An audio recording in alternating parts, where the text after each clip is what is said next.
আসসালামু আলাইকুম। এটিএন বাংলা সংবাদে সবাইকে স্বাগত জানাচ্ছি সৈয়দা মারিয়া হোসেন। প্রথমেই থাকছে বিআরবি কেবলস সংবাদ শিরোনাম। দেশের স্বাধীনতাকে নিয়ে যারা চক্রান্ত করেছিল তারাই আজ ব্যর্থ, বঙ্গবন্ধুর স্বদেশ প্রত্যাবর্তন দিবসের আলোচনায় প্রধানমন্ত্রী। সাইদ খোকনের অভিযোগ আক্রোশের প্রকাশ, মন্তব্য মেয়র তাপসের। সর্বগ্রাসী দুর্নীতির চিত্র, দাবি মির্জা ফখরুলের।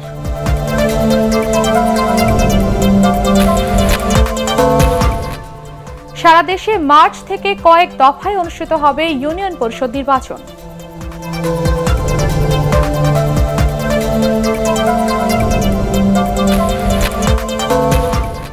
একযোগে দুর্নীতির সূচকে বাংলাদেশের অবস্থানের উন্নতি, নিয়ন্ত্রণ এখনো বড় চ্যালেঞ্জ।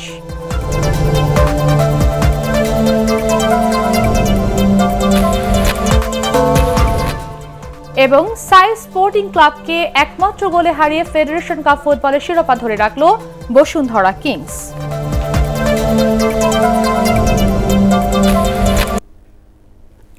শুনছিলেন বিআরবি কেবলস সংবাদ শিরোনাম। এবারে বিস্তারিত। দেশের স্বাধীনতাকে যারা ব্যর্থ করার চক্রান্ত করেছিল তারাই আজ ব্যর্থ বলে মন্তব্য করেছেন প্রধানমন্ত্রী শেখ হাসিনা। বঙ্গবন্ধুর স্বদেশ প্রত্যাবর্তন দিবসের আলোচনা সভায় তিনি বলেন, বিশ্বে মর্যাদাশীল দেশ হিসেবে বাংলাদেশকে এগিয়ে নিতে জনগণের সেবক হিসেবে কাজ করছে তার সরকার। আপেল মাহমুদের রিপোর্ট। জাতির পিতা বঙ্গবন্ধু শেখ মুজিবুর রহমানের স্বদেশ প্রত্যাবর্তন দিবস উপলক্ষে আওয়ামী লীগ কার্যালয়ে আয়োজিত আলোচনা সভায় গণভবন থেকে ভিডিও কনফারেন্সে যুক্ত হন দলের সভাপতি ও প্রধানমন্ত্রী শেখ হাসিনা। দেশে ফিরেই জাতির উদ্দেশ্যে দেওয়া ভাষণে বঙ্গবন্ধু দেশ পরিচালনার যেসব নির্দেশনা দিয়েছিলেন তা আজও দেশের জন্য প্রযোজ্য বলে জানান তিনি। জাতির পিতার প্রতিটি নির্দেশনা নতুন প্রজন্ম ও রাজনৈতিক নেতাদের অনুসরণ করার আহ্বানও জানান প্রধানমন্ত্রী। 7 মার্চের ভাষণ, এরপর 10 জানুয়ারি ভাষণ। আমি বলবো আমাদের আওয়ামী লীগের সকল নেতাকর্মী সকলের পুনরায় এই ভাষণগুলি আবার নতুন করে শোনা উচিত, আমাদের নতুন প্রজন্মের শোনা উচিত। তাহলে রাজনীতি করার একটা প্রেরণা এবং দিক নির্দেশনা সবাই পাবে। স্বাধীনতা বিরোধীদের সমালোচনার পাশাপাশি পিতার দেখানো পথে সন্ত্রাস, জঙ্গিবাদ মুক্ত অসাম্প্রদায়িক বাংলাদেশ গড়ার প্রতিজ্ঞাও করেন আওয়ামী লীগ সভাপতি। জঙ্গিবাদ, সন্ত্রাস এগুলোর হাত থেকে দেশকে মুক্ত রেখে ক্ষুধামুক্ত, দারিদ্র্যমুক্ত, অসাম্প্রদায়িক চেতনায় উন্নত সমৃদ্ধ সোনার বাংলাদেশ আমরা গড়ে তুলব। জাতির পিতার এই প্রত্যাবর্তন দিবসে এটাই আমাদের প্রতিজ্ঞা যে এ জাতির বিশ্বে মাথা উঁচু করে চলবে। স্বাধীনতাকে যারা ব্যর্থ করতে চেয়েছিল আজকে তারাই ব্যর্থ। আজকে বাংলাদেশ স্বাধীন দেশ হিসেবে সারা বিশ্বে যে মর্যাদা পেয়েছে, এই মর্যাদা ধরে রেখে আমরা বাংলাদেশকে সামনে এগিয়ে নিয়ে যাব। স্বাস্থ্যবিধি মানায় দেশে করোনা সংক্রমণ নিয়ন্ত্রণে রাখা সম্ভব হয়েছে উল্লেখ করে অচিরেই দেশে করোনা ভ্যাকসিন আসবে বলে জানান প্রধানমন্ত্রী শেখ হাসিনা। করোনা ভাইরাসের জন্য ইতিমধ্যে ভ্যাকসিন ক্রয় করবার সমস্ত ব্যবস্থা আমরা করে ফেলেছি, ইনশাআল্লাহ এসে যাবে। তারপর বলবো সবাইকে স্বাস্থ্য সুরক্ষা মেনে চলতে হবে। বঙ্গবন্ধুর স্বদেশ প্রত্যাবর্তন দিবসে গৃহহীনদের বিনামূল্যে ঘর করে দেওয়ার অঙ্গীকার করেন সরকার প্রধান। আপেল মাহমুদ, এটিএন বাংলা, ঢাকা। সাইদ খোকনের আনা দুর্নীতির অভিযোগ ভিত্তিহীন বলে মন্তব্য করেছেন ঢাকা দক্ষিণের মেয়র শেখ ফজলে-নূর তাপস। তিনি বলেন, কেউ ব্যক্তিগত আক্রোশের কারণে উন্মাদের মতো বক্তব্য দিলে দায়িত্বশীল পদ থেকে তার জবাব দেয়া যায় না। আরও জানাচ্ছেন শফিকুল ইসলাম শামীম। মেয়র হিসেবে দায়িত্ব গ্রহণ করবার পর থেকে দুর্নীতির বিরুদ্ধে গলাবাজি করে চলেছেন। আমি তাকে বলবো, রাঘব বোয়ালের মুখে চুনোপুটির গল্প মানায় না। ঢাকা দক্ষিণ সিটি কর্পোরেশনের সাবেক মেয়র সাইদ খোকনের এমন বক্তব্যের একদিন পরে গণমাধ্যমের মুখোমুখি হন বর্তমান মেয়র ব্যারিস্টার শেখ ফজলে-নূর তাপস। কাউকে আক্রমণ না করে নিজের অবস্থান পরিষ্কার করেন তিনি। বঙ্গবন্ধুর স্বদেশ প্রত্যাবর্তন দিবস উপলক্ষে ধানমন্ডির 32 নম্বরে জাতির জনকের প্রতিকৃতিতে শ্রদ্ধা জানানো শেষে দক্ষিণের মেয়র জানান, দায়িত্বশীল পদে থেকে কারো ব্যক্তিগত আক্রোশের জবাব দেয়া ঠিক নয়। কেউ যদি ব্যক্তিগত আক্রোশের বশবর্তী হয়ে কোনো কিছু বলে থাকেন, সেটার জবাব আমি একজন দায়িত্বশীল পদে থেকে দেয়াটা সমীচীন মনে করি না। এদিকে ঢাকার ঐতিহ্য রিকশা এবং ঘোড়ার গাড়ি সহ অযান্ত্রিক যানবাহনের নিবন্ধন প্রদান অনুষ্ঠানে সাংবাদিকদের তিনি জানান, সরকারি নিয়ম মেনে ব্যাংকগুলো বিভিন্ন সংস্থার আমানত সংগ্রহ করে, এতে দুর্নীতির কিছু নেই। এ প্রসঙ্গে তার বিরুদ্ধে যে অভিযোগ আনা হয়েছে তা বস্তুনিষ্ঠ নয় বলে মন্তব্য করেন মেয়র। মধুমতি ব্যাংকও সেরকম একটি বেসরকারি ব্যাংক যারা বিভিন্ন সংস্থা বিভিন্ন সরকারি প্রতিষ্ঠান থেকে আমানত সংগ্রহ করে চলেছে। সুতরাং এটা কোনো আইন বহির্ভূত কিছু নেই, আর এখানে দুর্নীতিরও কোনো লেশমাত্র নেই। দুর্নীতি তখন হয় যখন কেউ ঘুষ গ্রহণ করে, দুর্নীতি তখন হয় যখন কোনো কাজ পাইয়ে দেওয়ার জন্য কমিশন বাণিজ্য করে, যখন সরকারি প্রভাব ব্যবহার করে কাউকে প্রলোভন দেখিয়ে অথবা কোনোভাবে জিম্মি করে তার থেকে অর্থ আদায় করা হয় এবং সেই অর্থ নিজে আত্মসাৎ করা হয়। মেয়র জানান, পর্যায়ক্রমে দক্ষিণ সিটি কর্পোরেশনের সব এলাকায় অযান্ত্রিক যানবাহনকে নিবন্ধন নিয়ে চলাচল করতে হবে। শফিকুল ইসলাম শামীম, এটিএন বাংলা, ঢাকা। ঢাকা দক্ষিণ সিটি কর্পোরেশনের মেয়র তাপস ও সাবেক মেয়র খোকনের পাল্টাপাল্টি অভিযোগ ব্যক্তিগত বিষয়। এতে দলীয় শৃঙ্খলায় কোনো প্রভাব পড়বে না বলে মনে করেন তথ্যমন্ত্রী ডক্টর হাসান মাহমুদ। নোয়াখালীতে আওয়ামী লীগ সাধারণ সম্পাদকের ছোট ভাইয়ের সাম্প্রতিক বক্তব্য প্রসঙ্গে তথ্যমন্ত্রী আরও বলেন, দল মত প্রকাশের স্বাধীনতা থাকায় এভাবে সমালোচনা করা সম্ভব হচ্ছে। সচিবালয়ে ঢাকা রিপোর্টার্স ইউনিটির নবনির্বাচিত কমিটির সদস্যদের সাথে সৌজন্য সাক্ষাতের সময় তিনি এসব কথা বলেন। মেয়র তাপস সাহেবের ব্যাপারে যে সাইদ খান বক্তব্য দিয়েছে, এগুলো তাদের ব্যক্তিগত বক্তব্য, এখানে কোনো দলের কোনো কিছু নেই। আর নোয়াখালীতে মির্জা কাদের সাহেব যে বক্তব্য দিয়েছেন, আমাদের দলে এরকম বক্তব্য আগেও বহুজনে দিয়েছে। আমাদের দলে মুক্তভাবে কথা বলার অধিকার আছে, সেটিরই বহিঃপ্রকাশ হচ্ছে মির্জা কাদের সাহেবের বক্তব্য। কিন্তু আগের বক্তব্যগুলো এত প্রচার পায়নি, কারণ আগে যারা দিয়েছে তারা তো আমাদের দলের সাধারণ সম্পাদকের ভাই ছিল না। একে অন্যের বিরুদ্ধে দুর্নীতির অভিযোগ এনে ঢাকা দক্ষিণ সিটি কর্পোরেশনের সাবেক ও বর্তমান মেয়রের পাল্টাপাল্টি বক্তব্যকে সরকারের সর্বগ্রাসী দুর্নীতিরই চিত্র বলে মন্তব্য করেছেন বিএনপি মহাসচিব মির্জা ফখরুল ইসলাম আলমগীর। বিএনপি চেয়ারপারসনের গুলশান কার্যালয়ে সংবাদ সম্মেলনে তিনি এ মন্তব্য করেন। সরকারের অযোগ্যতা, স্বজনপ্রীতি ও দুর্নীতির কারণে দেশের মানুষের করোনা ভাইরাসের ভ্যাকসিন পাওয়া অনিশ্চিত হয়ে পড়েছে বলেও অভিযোগ করেন মির্জা ফখরুল। এসময় বিএনপির ভারপ্রাপ্ত চেয়ারম্যান তারেক রহমানের বিরুদ্ধে গ্রেফতারি পরোয়ানা জারির প্রতিবাদে আগামী বুধবার সারা দেশে বিক্ষোভ কর্মসূচি ঘোষণা করা হয়। বর্তমান সরকারের এবং বর্তমান অবস্থার যে দুর্নীতির যে চিত্র, সামগ্রিকভাবে যে সর্বগ্রাসী চিত্র, সেটাই প্রকাশিত হয়েছে। কারণ একজন বর্তমান মেয়র আর একজন সাবেক মেয়র, বর্তমান মেয়র অভিযোগ করছেন যে সাবেক মেয়র এই দুর্নীতি করেছেন, তো তার মুখ দিয়েই বেরিয়ে আসছে যে কী হয়েছে, দুর্নীতি কী হয়েছে। আর যারা আজকাল আছেন তারা কি করছেন সেটাও আমরা পত্রপত্রিকায় দেখতে পাচ্ছি। সারা দেশে মার্চ থেকে শুরু হবে ইউনিয়ন পরিষদ নির্বাচন। সাংবাদিকদের সাথে আলাপকালে নির্বাচন কমিশন সচিব মোহাম্মদ আলমগীর জানিয়েছেন, সারা দেশে 8 থেকে 9 দফায় ইউপি নির্বাচনের ভোট গ্রহণ হবে। ইলেকট্রনিক ভোটিং মেশিন ইভিএম এবং ব্যালট দুই মাধ্যমে এসব নির্বাচন হবে। ইসি সচিব বলেন, চট্টগ্রাম সিটি কর্পোরেশন নির্বাচন নিয়ে বিএনপির অভিযোগ সুনির্দিষ্ট নয়। সুষ্ঠু নির্বাচনে আইনশৃঙ্খলা বাহিনীকে প্রয়োজনীয় নির্দেশনা দেওয়া হয়েছে বলেও জানান তিনি। টানা 4 দিন ধরে পানির সংকটে চরম ভোগান্তিতে রয়েছেন রাজধানীর শান্তিনগর এলাকার বাসিন্দারা। এলাকাবাসীর অভিযোগ, কর্তৃপক্ষকে জানানোর পরও সমস্যার সমাধান হয়নি। তবে ওয়াসা বলছে দ্রুত এই সমস্যার সমাধান করা হবে। মনির হোসেন তপুর রিপোর্ট। রাজধানীর শান্তিনগরের পীর সাহেবের গলি ও ভাসানী গলির শতাধিক বাড়িতে কয়েকদিন ধরে পানি নেই। ওয়াসার একটি পানির পাম্প বিকল হবার পর থেকে এই সমস্যা। 2 দিন পর পাম্পটি মেরামত করা হলে আশপাশে পানি এসেছে, তবে এই এলাকায় আসেনি। রান্না ও ঘরের কাজ নিয়ে চরম ভোগান্তিতে এলাকাবাসী। পানি তো দুর্গন্ধ, তারপরে কালো পানি আসে, তারপর আজকে তো 5 দিন ধরে টোটালি পানিই নেই। প্রথমত করোনার সময় তো বাইরে যদি কেউ যায় বাসায় এসে যে একটা সেফটির ব্যাপার যে হাতটা ধুবো, তারপর হচ্ছে গিয়ে আমাদের গোসল করার ব্যাপার, আমাদের যে একটা টোটাল স্টেরিলাইজেশনের ব্যাপার, যেটা হচ্ছে গিয়ে আমরা একদম বঞ্চিত হইতেছি। পানির সমস্যার কারণে 4-5 দিন আমি ছিলাম না বাসায়ও, আমার ফ্যামিলি সবাই অন্যত্র চলে গেছে। একটা পানি আনলাম, ওটা দিয়ে ফ্লাশ করছি, বাস সারাদিন কাকের মতো তাকায় থাকতেছি। 3টা গলিতে আনুমানিক বাড়ি হবে প্রায় 150 মতো। এই 150 বাড়িতে আজকে 3-4 দিন ধরে কোনো পানিই পাচ্ছে না। এই অঞ্চলে ওয়াসার নির্বাহী প্রকৌশলী ইঞ্জিনিয়ার মাহবুবুর রহমানের সাথে যোগাযোগ করে তার অফিসে গেলেও ক্যামেরার সামনে কথা বলতে রাজি হননি তিনি। তবে ওয়াসার প্রধান কার্যালয়ে যোগাযোগ করা হলে কর্মকর্তারা জানান ওখানকার পানির সমস্যা দ্রুত সমাধানের পদক্ষেপ নেওয়া হচ্ছে। অবশ্য ওই এলাকায় যেসব বাসায় পানি সরবরাহ আছে সেখানেও পানির মান নিয়ে নানা অভিযোগ এলাকাবাসীর।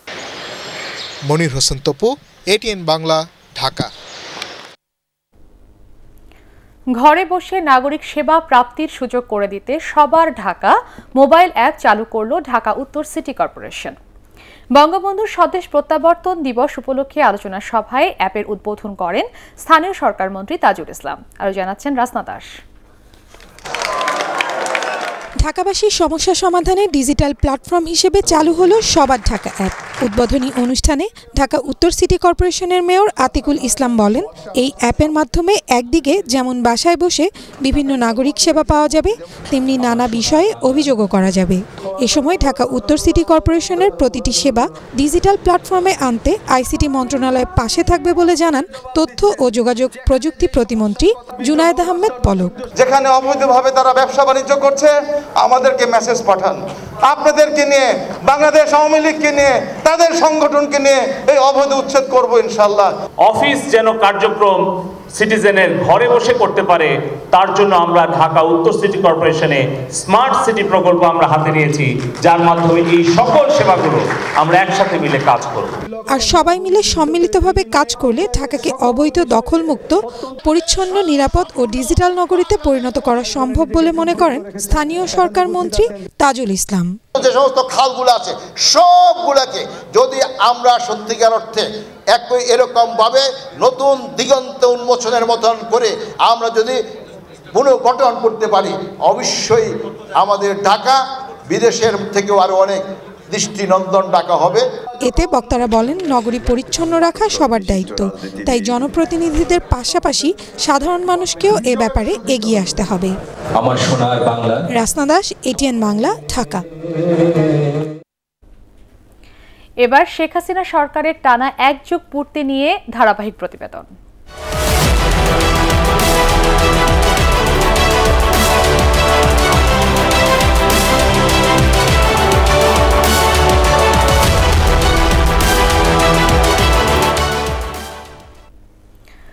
দুর্নীতির বিরুদ্ধে শক্ত অবস্থানের ঘোষণা দিয়ে 1 যুগ আগে ক্ষমতায় আসে আওয়ামী লীগ সরকার। বেশ কিছু পদক্ষেপের কারণে শীর্ষ দুর্নীতিগ্রস্ত দেশের তালিকা থেকে বাংলাদেশের অবস্থান এখন 14 নম্বরে। এক্ষেত্রে সরকারের পদক্ষেপের প্রশংসা করলেও দুর্নীতি নিয়ন্ত্রণই এখনো বড় চ্যালেঞ্জ বলে মনে করেন বিশ্লেষকরা। রিপোর্ট করছেন মাহবুব কবির চাপল।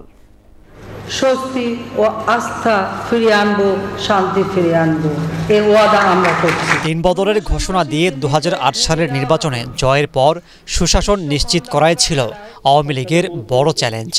এরপর দুর্নীতির বিরুদ্ধে বেশ কিছু পদক্ষেপ গ্রহণ করে সরকার। 2001 সাল থেকে 2005 সাল পর্যন্ত যে বাংলাদেশ শীর্ষ দুর্নীতিগ্রস্ত দেশ ছিল, ধীরে ধীরে তাতে পরিবর্তন হতে শুরু করে। 2018 সালের নির্বাচনী ইশতেহারে দুর্নীতির বিরুদ্ধে জিরো টলারেন্স ঘোষণা করেন প্রধানমন্ত্রী শেখ হাসিনা। পরের বছর শেষ দিকে শুরু হয় শুদ্ধি অভিযান। ক্যাসিনো কাণ্ডে জড়িত থাকার অভিযোগে প্রভাবশালী বেশ কয়েকজন নেতাকে গ্রেফতার করা হয়, বহিষ্কার করা হয় দল থেকেও। বিশেষ করে আর্থিক দুর্নীতির বিরুদ্ধে জোরে সোরে তৎপরতা শুরু করে আইনশৃঙ্খলা রক্ষাকারী বাহিনী। দুর্নীতির অভিযোগে বেশ কয়েকজন সংসদ সদস্যকে জিজ্ঞাসাবাদ ও অনুসন্ধান শুরু করে দুদক। টেন্ডারবাজি বন্ধে অনেক মন্ত্রণালয় চালু করে ই-টেন্ডার। ভূমি ব্যবস্থাপনা সহ বেশ কিছু ডিজিটাল সেবা চালু করায় কমে যায় হয়রানি ও দুর্নীতি। সরকারের এসব কাজের প্রতিফলন ঘটে দুর্নীতির সূচকেও। ট্রান্সপারেন্সি ইন্টারন্যাশনালের হিসেবে বাংলাদেশের অবস্থান এখন নিচের দিক থেকে 14তম। উন্নয়নের দিক থেকে সরকার প্রশংসিত হলেও দুর্নীতি শূন্য পর্যায়ে আনাই এখন বড় চ্যালেঞ্জ বলে মনে করছেন বিশ্লেষকরা। এই যে সরকারের যে অঙ্গীকার দুর্নীতির বিরুদ্ধে তারা জিহাদ করে, জিরো টলারেন্সের কথা বলেছে, তো এই কাজটি যে হচ্ছে না তা না, এখনও তো বিভিন্ন প্রায় প্রতিদিন দেখি আমরা যে এগুলি হচ্ছে। এই সময় যদি দুর্নীতির বিরুদ্ধে আরেকটু কঠোর হন এবং যারা ক্ষমতাধর তাদেরকে যদি দমন করা যায় তাহলে দুর্নীতি দমন হবে। বিএনপি তো দুর্নীতির একটি বিরাট ভান্ডার ছিল, বিএনপি তো আর রাজনীতি করে নাই, আর বিএনপি দেশের যে প্রশাসন চালাইছে সেটা তো সম্পূর্ণ দুর্নীতি নির্ভর। আওয়ামী লীগ সেক্ষেত্রে সম্পূর্ণ বিপরীত। দুর্নীতি দমন কমিশন কিন্তু বিভিন্ন প্রাতিষ্ঠানিক দুর্নীতি রোধের জন্য এবং সেটা কমিয়ে আনার জন্য বিভিন্ন সুপারিশ দেওয়া হয়েছে, এবং এইগুলো আমার মনে হয় যদি বাস্তবায়ন করা সম্ভব হয় তাহলে কিন্তু এই আমাদের যে দুর্নীতি শব্দটি সাথে হয়তো আমাদের পরিচয় আর থাকবে না। যে শুদ্ধি অভিযান শুরু হয়েছিল তা চলমান থাকলে দুর্নীতি আরও কমতো বলে মনে করছে ট্রান্সপারেন্সি ইন্টারন্যাশনাল বাংলাদেশ টিআইবি। দুর্নীতি প্রধানমন্ত্রী বা সরকার প্রধান একা নিয়ন্ত্রণ করেন না। আমাদের দুর্ভাগ্য হচ্ছে যাদের উপর দুর্নীতি নিয়ন্ত্রণের দায়িত্ব তাদের একাংশই দুর্নীতিতে অংশগ্রহণকারী, এবং সেই রাজনৈতিক অঙ্গনে যদি দুর্নীতি দূর হয় তাহলে অন্য সকল অঙ্গন থেকে দুর্নীতি আপনা আপনি দূর হয়ে যাবে বলে আমরা বিশ্বাস করি। দুর্নীতি নিয়ন্ত্রণে থাকলে সরকারের অবস্থান আরও সুসংহত হবে বলে মনে করছেন বিশ্লেষকরা। মাহবুব কবির চপল, এটিএন বাংলা, ঢাকা। খেলার খবর।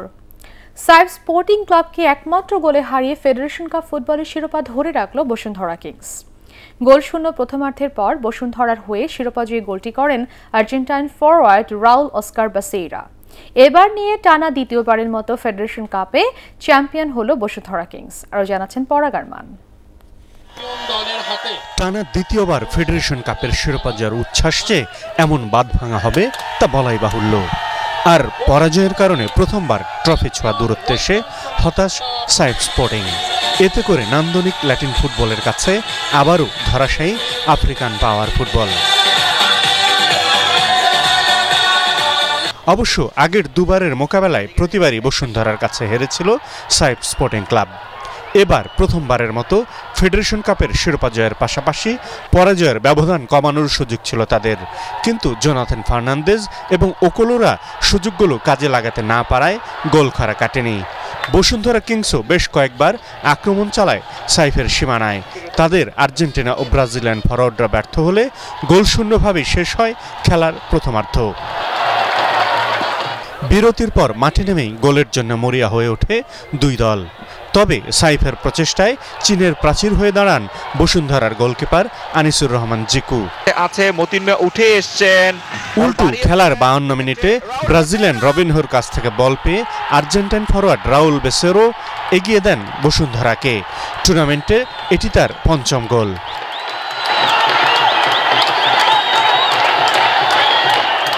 পিছিয়ে থেকে গোল শোধের চেষ্টা করতে থাকে সাইফ স্পোর্টিং। বারবার তাদের হতাশ করেন বসুন্ধরার গোলকিপার। বাকি সময়ে সাইফ স্পোর্টিং চেষ্টা করে সমতায় ফেরার, আর বসুন্ধরার লড়াই ছিল ব্যবধান বাড়ানোর, কিন্তু তাতে কোনো দল সফল হয়নি। শেষ বাঁশি বাজার সাথে সাথেই শিরোপা জয়ের আনন্দ নামে বসুন্ধরা শিবিরে। পরাগারমান, এটিএন বাংলা, ঢাকা। করোনা মোকাবেলায় কেন্দ্রীয় পুলিশ হাসপাতালের চিকিৎসক ও কর্মচারীদের ভূমিকা অনন্য বলে মন্তব্য করেছেন আইজিপি ডক্টর বেনজির আহমেদ। রাজারবাগে হাসপাতালের সম্মুখ যোদ্ধাদের সম্মাননা প্রদান অনুষ্ঠানে তিনি এই কথা বলেন।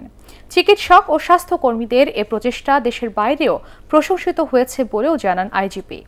অনুষ্ঠানে অতিরিক্ত IG doctor Moinur Rahman Chowdhury, DMP commissioner Shafiqul Islam, RAB মহাপরিচালক চৌধুরী আবদুল্লাহ আল মামুন, হাসপাতালের পরিচালক ডক্টর হাসানুল হায়দার উপস্থিত ছিলেন।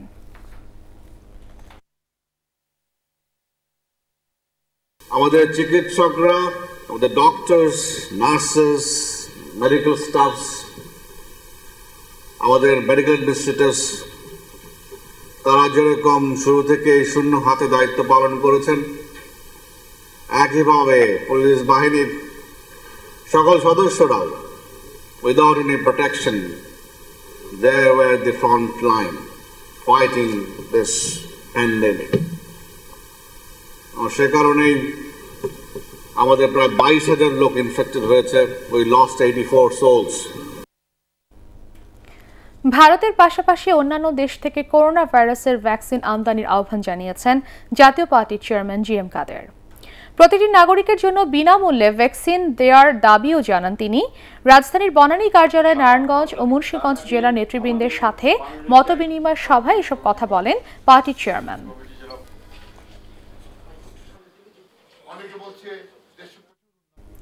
আল আরাফা ইসলামী ব্যাংক অর্থ সংবাদ।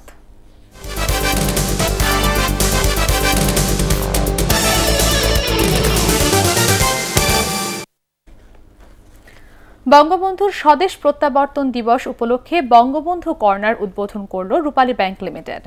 রাজধানীর দীর্ঘসায় ব্যাংকের প্রধান কার্যালয়ে এই কর্নারের উদ্বোধন করেন প্রতিষ্ঠানটির চেয়ারম্যান মঞ্জুর হোসেন এবং ব্যবস্থাপনা পরিচালক ও প্রধান নির্বাহী কর্মকর্তা ওবায়দুল্লাহ আল মাসুদ। জাতির পিতা বঙ্গবন্ধু শেখ মুজিবুর রহমানের জন্ম শতবার্ষিকী স্মরণীয় করে রাখতে এই উদ্যোগ বলে জানান সংশ্লিষ্টরা। এ সময় বঙ্গবন্ধুর প্রতিকৃতিতে ফুল দিয়ে শ্রদ্ধা জানানো হয়। অন্যান্যের মধ্যে উপস্থিত ছিলেন রূপালী ব্যাংকের উপব্যবস্থাপনা পরিচালক জাহাঙ্গীর আলম, খন্দকার আতাউর রহমান, মোহাম্মদ জাহাঙ্গীর।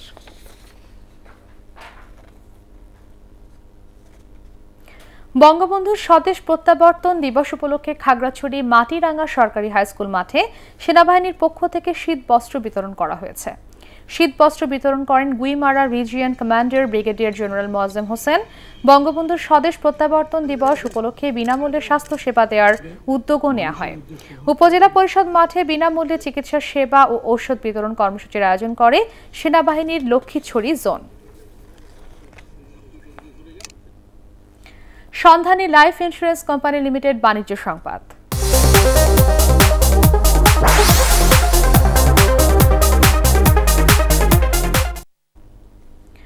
জাতির পিতা বঙ্গবন্ধু শেখ মুজিবুর রহমানের ৪৯তম স্বদেশ প্রত্যাবর্তন দিবস উপলক্ষে শ্রদ্ধা নিবেদন করেছে বাংলাদেশ আওয়ামী লীগের শিল্প ও বাণিজ্য বিষয়ক উপকমিটি। সকালে রাজধানী ধানমন্ডি ৩২ নম্বরের জাতির জনকের প্রতিকৃতিতে পুষ্পস্তবক অর্পণ করা হয়। এ সময় কমিটির বিভিন্ন পর্যায়ের নেতৃবৃন্দ উপস্থিত ছিলেন। পরে বঙ্গবন্ধু ও তার পরিবারের সদস্যদের আত্মার মাগফিরাত কামনায় দোয়া করা হয়। পার্টেক্স খেলার খবর।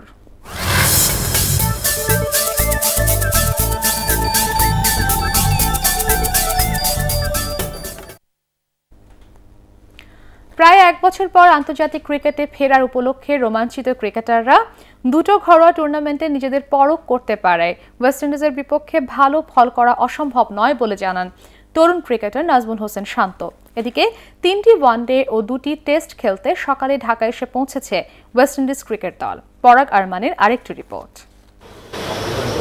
গত ফেব্রুয়ারির পর আবারও আন্তর্জাতিক ক্রিকেটে ফেরার অপেক্ষায় বাংলাদেশ। প্রতিপক্ষ ওয়েস্ট ইন্ডিজ। সেই সিরিজকে সামনে রেখে নিজেদের প্রস্তুতিতে ঘাটতি রাখতে চাইছে না টিম বাংলাদেশ। বিশ্বের অন্যতম সেরা অলরাউন্ডার সাকিব আল হাসান থেকে শুরু করে সবাই নিজেদের ঝালিয়ে নিচ্ছেন। অনেকদিন পর একসাথে অনুশীলনে নেমে রোমাঞ্চিত ক্রিকেটাররা। সবার সাথে একসাথে অনেকদিন পরে দেখা হলো। অনেক যদিও লাস্ট টুর্নামেন্টে আমরা একসাথে ছিলাম, বাট একসাথে ড্রেসিং রুম শেয়ার করাটা ডিফারেন্ট ফিলিং। করোনা ভাইরাস মহামারীর কারণে প্রায় এক বছর ক্রিকেটের বাইরে থাকলেও ক্যারিবীয়দের বিপক্ষে ভালো ফল করতে কোনো সমস্যা হবে না বলে জানান শান্ত। ঘরের মাঠে প্রেসিডেন্ট কাপ ও বঙ্গবন্ধু টি-20 আত্মবিশ্বাস বাড়িয়েছে টাইগারদের। প্রিপারেশন মোটামুটি ভালো হয়েছে। তারপরে অনেক দিন পরে অবশ্যই আমরা প্র্যাকটিসে ওই জিনিসগুলো নিয়ে আলাপ আলোচনা করছি। আমাদের প্র্যাকটিস ম্যাচও হবে। সো এই প্র্যাকটিস ম্যাচগুলো যদি আমরা ভালোভাবে করতে পারি তাহলে আমার মনে হয় যে খুব বেশি একটা প্রবলেম হবে না। ২০ জানুয়ারি ৩ ম্যাচের সিরিজের প্রথম ওয়ানডে, ৩ ফেব্রুয়ারি চট্টগ্রামে প্রথম টেস্টের পর ১১ ফেব্রুয়ারি দ্বিতীয় শেষ টেস্ট হবে শেরেবাংলা জাতীয় ক্রিকেট স্টেডিয়ামে। তার আগে ঢাকায় করোনা পরীক্ষার পর ৩ দিন হোম কোয়ারেন্টাইন শেষে অনুশীলনের সুযোগ পাবে ওয়েস্ট ইন্ডিজ। পরাগ আরমান, এটিএন বাংলা, ঢাকা। বঙ্গবন্ধু শেখ মুজিব ঢাকা ম্যারাথনের পুরুষ ও নারী বিভাগে চ্যাম্পিয়ন হয়েছেন মরক্কোর দৌড়বিদ হিশাম লাকুহি এবং কেনিয়ার অ্যাঞ্জেলা জেম অ্যাসুন্দে। এছাড়া হাফ ম্যারাথনে প্রথম হন কেনিয়ার এডউইন কিপ্রপ। আর্মি স্টেডিয়ামে প্রতিযোগিতার উদ্বোধন করেন স্বরাষ্ট্রমন্ত্রী আসাদুজ্জামান খান কামাল। পরে বিজয়ীদের পুরস্কৃত করেন সেনাবাহিনীর প্রধান জেনারেল আজিজ আহমেদ। রিপোর্ট করছেন এস এম আশরাফ। 10 দেশের 37 বিদেশি দৌড়বিদ আর 150-র বেশি বাংলাদেশি যখন আর্মি স্টেডিয়ামে তাদের যাত্রা শুরু করেন তখনও সূর্য ওঠেনি। বঙ্গবন্ধুর স্বদেশ প্রত্যাবর্তন উপলক্ষে দেশে প্রথমবারের মতো আন্তর্জাতিক এই ম্যারাথন অনুষ্ঠিত হয়। গুটি গুটি পায়ে কামাল আতাতুর্ক গুলশান হয়ে পুরো হাতিরঝিল 5 চক্কর দেন অ্যাথলেটরা। 2 ঘন্টা 10 মিনিট 41 সেকেন্ড সময় নিয়ে মাত্র 10 সেকেন্ডের ব্যবধানে স্বদেশি আজিজ লাহবাবিকে পেছনে ফেলে মরক্কোর হিশাম লাকুহি ম্যারাথন জেতেন। আর 2 ঘন্টা 29 মিনিট 4 সেকেন্ড সময় নিয়ে নারীদের বিভাগে চ্যাম্পিয়ন হন কেনিয়ার Angela Jem Asunde. When I was coming from Kenya, my preparation was good. I prepare well. So I was coming Bangladesh to try to run my personal best. এর আগে প্রতিযোগিতার উদ্বোধন করে স্বরাষ্ট্রমন্ত্রী বলেন, বঙ্গবন্ধু ম্যারাথনই এখনো পর্যন্ত 2021 সালের সবচেয়ে বড় ক্রীড়া অনুষ্ঠান। আমরা আশা করি এটা চালু থাকবে, ঢাকা ম্যারাথন এটা চলবে, পৃথিবীর আরও দেশের থেকে পার্টিসিপেট করবে এখানে, এটাই আমরা আশা রাখছি। ঢাকা ম্যারাথনটি আজকে ওয়ার্ল্ড ম্যারাথনে এটি কিন্তু একটা বিশাল একটা মাইলফলক স্থাপন করতে সক্ষম হয়েছে, যে এটি দিল্লি বা লন্ডন ম্যারাথনের মতো ঢাকা ম্যারাথনটিও কিন্তু একটি তালিকা আজকে অন্তর্ভুক্ত হলো। এদিকে হাফ ম্যারাথনে প্রথম হন কেনিয়ার এডউইন কিপ্রপ। এছাড়া সার্ক ক্যাটাগরিতে আধিপত্য ছিল ভারতীয়দের, আর বাংলাদেশিদের মধ্যে ফুল ম্যারাথনে চ্যাম্পিয়ন হন মোহাম্মদ ফারদিন মিয়া। In addition, this marathon is expected to create social awareness and aims to promote a healthy lifestyle amongst the common people, especially in Bangladesh. ম্যারাথনের এলিট ক্যাটাগরির চ্যাম্পিয়ন $15,000 আর হাফ ম্যারাথনে জয়ীদের $2,750 মার্কিন অর্থ পুরস্কার দেয়া হয়। S M Ashraf, ATN Bangla, Dhaka. শেষ করার আগে বিআরবি কেবলস সংবাদ শিরোনাম আরো একবার। দেশের স্বাধীনতাকে নিয়ে যারা চক্রান্ত করেছিল তারাই আজ ব্যর্থ, বঙ্গবন্ধুর স্বদেশ প্রত্যাবর্তন দিবসের আলোচনায় প্রধানমন্ত্রী।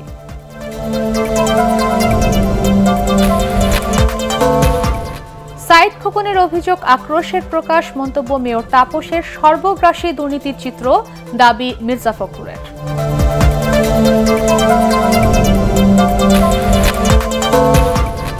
সারা দেশে মার্চ থেকে কয়েক দফায় অনুষ্ঠিত হবে ইউনিয়ন পরিষদ নির্বাচন।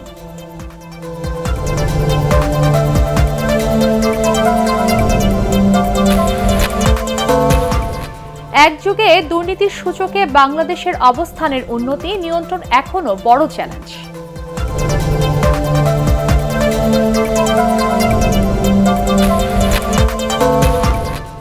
এবং সাইফ স্পোর্টিং ক্লাবকে একমাত্র গোলে হারিয়ে ফেডারেশন কাপ ফুটবলের শিরোপা ধরে রাখল বসুন্ধরা কিংস।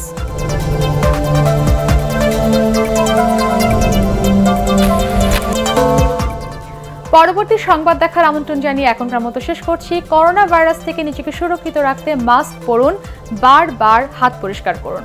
এটিএন বাংলার সংবাদ ইউটিউবে দেখতে ব্রাউজ করুন youtube/এটিএন বাংলা নিউজ। ধন্যবাদ সবাইকে।